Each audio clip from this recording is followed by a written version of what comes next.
Fully, maaari ko bang masilayan ang iyong binubuglan? Huwag natin yun. Masama ang aking pagkakaya. Nakakahiya. Sa silip lamang, hindi ka naman hihituin.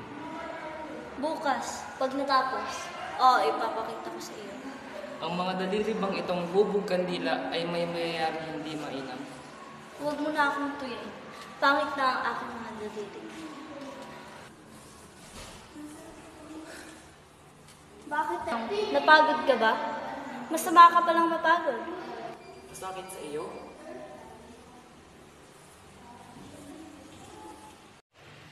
Galit tuloy. Nalulunod pala ito sa isang basong tubig. Mas lalo itong pagagalitin.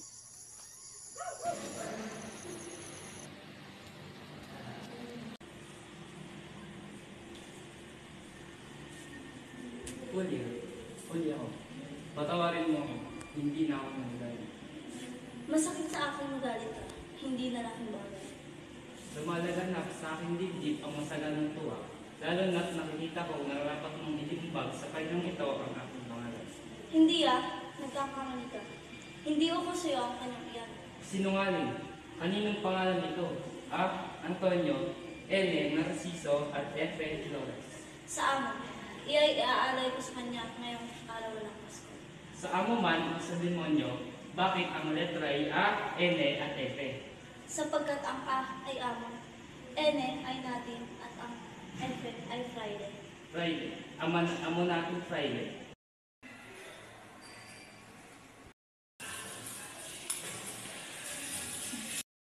Magsabi ka ng katotohanan. Sa kuro nga ba? Kapag hindi ko to sinilaban ay sinungaling ako. Mangusap ka, susunsulan ko.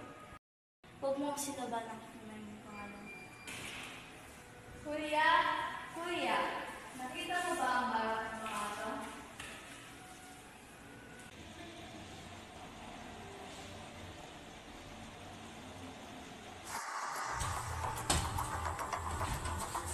Managkanyo!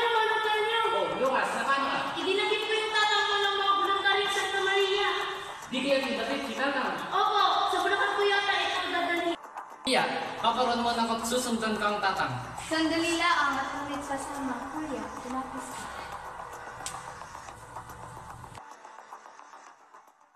Tenyo, kay sa mamong bata, bakit hindi ka humalik sa kamay ng amo? Inang, ang kamay na pumapas lang ng kapwa ay hindi dapat halikan.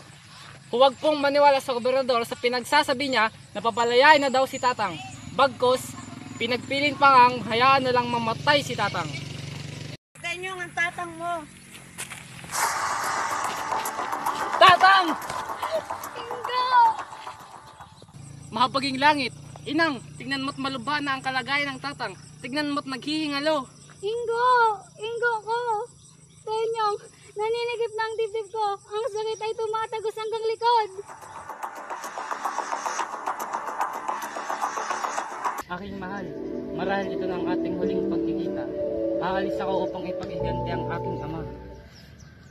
Ngunit paano ang iyong ina? Paano ako? Alam kong kakalingayin mo siya na parang sariling ina. At huwag kang mag-alala, babalik ako. Babalikan kita.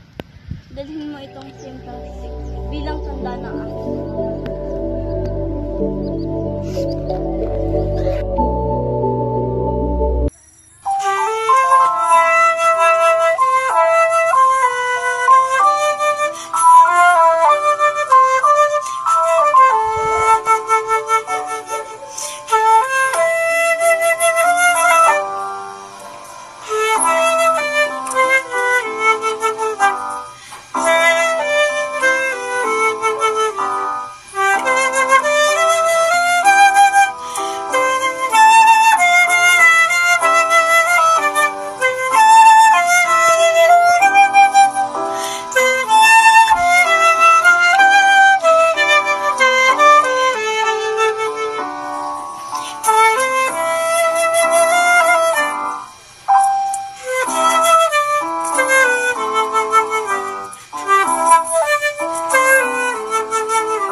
Halos 1 taon na siyang hindi sumusulat sa iyo.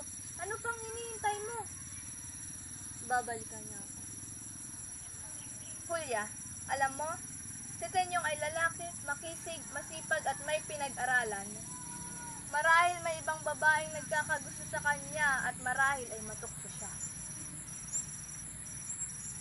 Ina, alam kong mahal ako ni Tenyong at hindi niya magagawang limutin ako. Julia, igayak ang loob. Ipapakasal kita kay Miguel na anak ni Kapitang Tadeo. Ngunit ina, hindi ko nais magpakasal sa isang lalaki hindi ko naman kilala at hindi ko mahal.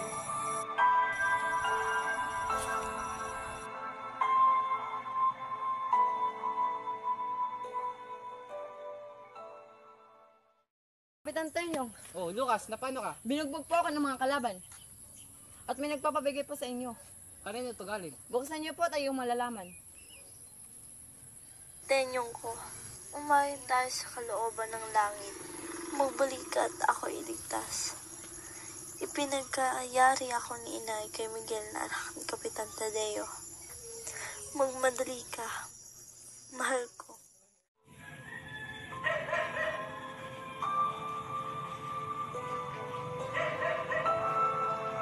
Julia, Julia, andito na po si Kapitan Tenyong. Tenyong ko! Julia, hariyan na ang paring Teban. Julia, hariyan na ang pari. Abat ang tagal naman ng pagkasulubong iyan. Sa maloob ko, sabi ko na nga ba, hindi ko na dapat sinabi ko sana kasalan. Magpakasal ka ng mag-isa mo. Abat ang sama mo magsalita. Aling Juana, pagsabihan mo nga anak mo. Julia naman! Saan mo na si Kapitan Tenyong at si Aling Julia dahil malapit na siyang mamatay.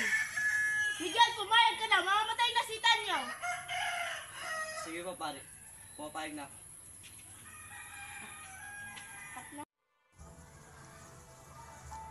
Julio, matagal na ako nasasabik sa iyo. Ngayon, idinideklara ko na kayong mag-asawa. Sa wakas, nagtagumpay rin ang aming plano.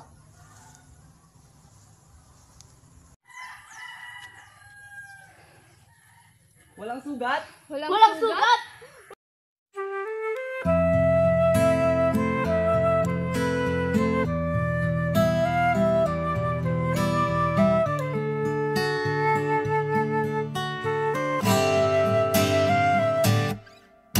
Tungalay kong arana para sa dalagang walang kasing ganda. Amoy rosas ang alimoyak kung nanaisin ng tadhana.